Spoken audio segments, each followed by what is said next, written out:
Hi, welcome to Munch and Mend, a little about me.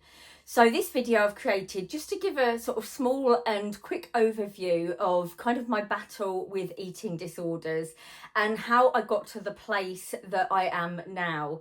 I'm not going to talk about any of the causes of my eating disorders or anything because I know how that can be triggering, but also I know how that sort of eating disorder brain can kind of get in your mind. And, you know, it happened to me where I was comparing myself and what I'd been through to other people and thinking, oh, you know, why have I got an eating disorder, or I don't deserve help as much as they do, and just beating myself up and just feeling really bad for other people, and you know, trivializing my issues and and my causes. So to me it's not relevant, and you know, let's face it, life is so hard as it is, with the pressures of society, things going on in the world, and also the pressures we put on ourselves, that you know, that can drive anyone to mental health problems and, you know, an eating disorder in itself, really.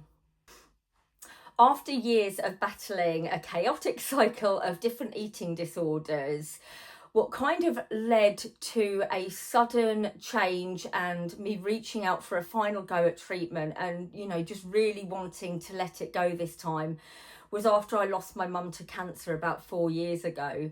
It kind of made me realise just how short life is, but you know, I also had this desperate want to be here for, you know, my family. My dysfunctional relationship with food first began at the age of 5, when I started to kind of emotionally eat and overeat, and became very overweight, which led to sort of being bullied and teased at school. And then I did a flip to anorexia, bulimia, purging anorexia, orthorexia, and kind of everything in between at the age of 12. As a result, I lost a significant amount of weight, and my mum took me to the GP when I turned 13. And unfortunately, back in 1995, eating disorders weren't recognised in children. So we left the GP surgery with a pack of antidepressants, no diagnosis and no treatment.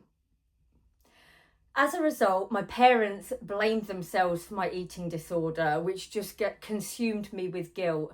So because of that, and also they bought me a puppy as kind of leverage, I held my own for the next 8 years. I managed to restore some weight, but I was very much sort of engaging in bulimic behaviours during that time.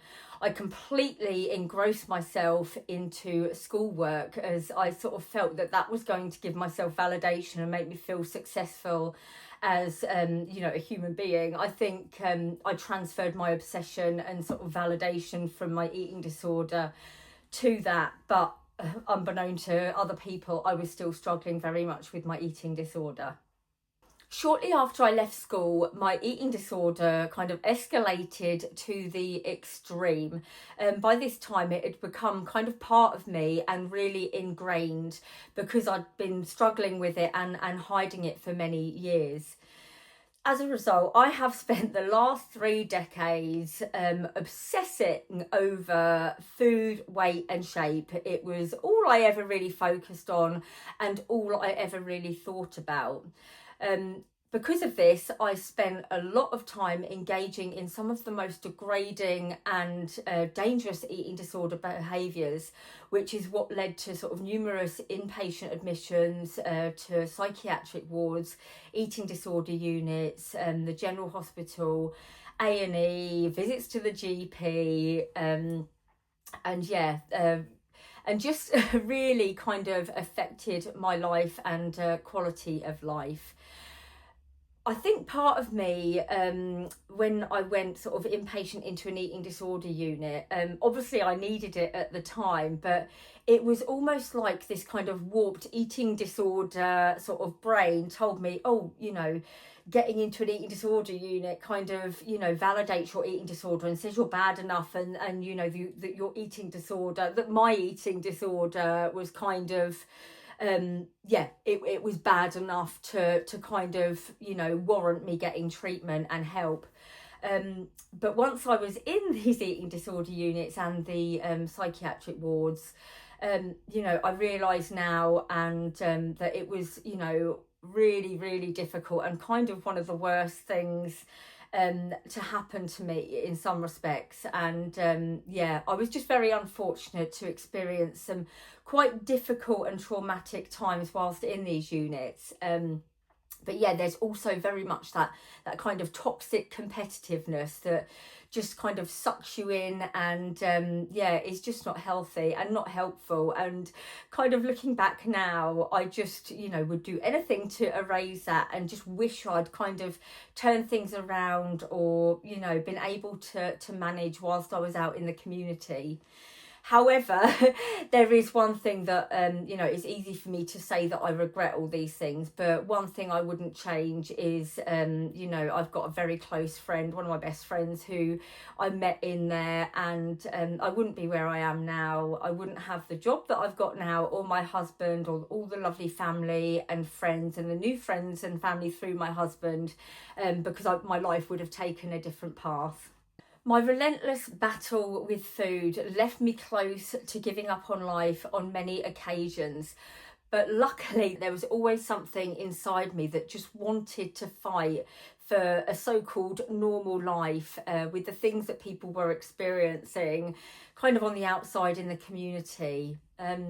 I've eventually managed to succeed and build a life for myself with all these things in it that I never ever thought I'd have. That was, you know, I've got my own house, I got a stable job, I've got friends now that I never had before, I've got my husband, you know, I've got a gorgeous little cat, and yeah, I never ever thought I'd have these things. However, when I built this life, I built it around my eating disorder, and very much kind of the bulimic symptoms, purging anorexia that came in sort of, you know, intermittent, and yeah, so it was very much a life that I had, but I was still completely focused, and, you know, my eating disorder was the epicenter of my world. The doctors wrote me off many years ago in terms of reaching a recovery from my eating disorder. So I kind of gave up on myself. I came to the conclusion and had made peace that it would eventually catch up with me. And yeah, but I now realise that I never ever should have, because you never know when something in life changes, and yeah, it just makes you kind of see things differently and reach a place where you're ready and you want to let it go. When I look back over the many years that I spent completely focused on my eating disorder, I now honestly ask myself the following 3 questions. And that is, do you have any regrets? Too many. Was it worth it? No. And do you wish that you'd let go of it sooner? And that one is an absolutely, and, you know, one of my biggest regrets. Previously, the answers to these questions would have sent me into a spiral of self-berating, guilt and hatred. But just over a year ago, I made the conscious decision to live my life a glass half full. So I now no longer focus on the regrets and the missed opportunities, but I'm just making up for lost time and living my life to the full and enjoying every minute. And there is one thing I know for sure, and that is that life is so much better on this side. I promise.